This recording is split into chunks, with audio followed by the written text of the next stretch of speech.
Hi! Namamroblema ka ba kung paano maging fresh? Well, I only have two simple ways to become fresh kahit sa gabi.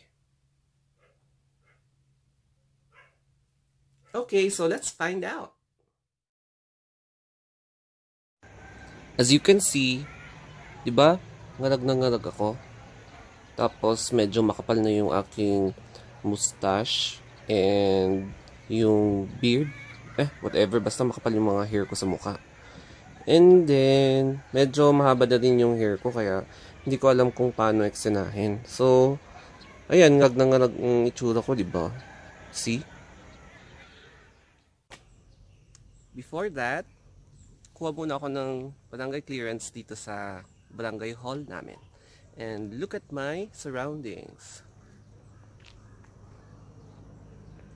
O, di ba? Virgin of virgin like me. Virgin.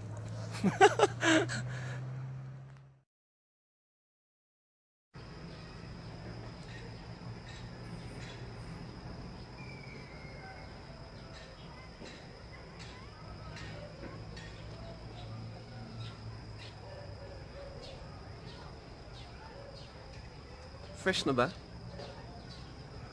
How do I look?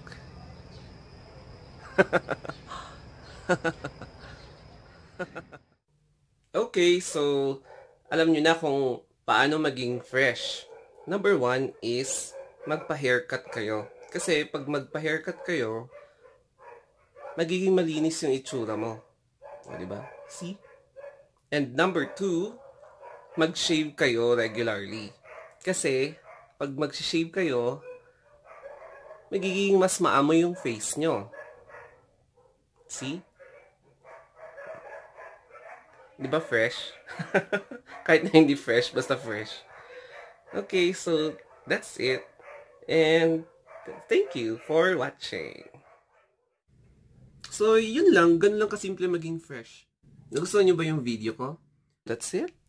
Thank you and goodbye.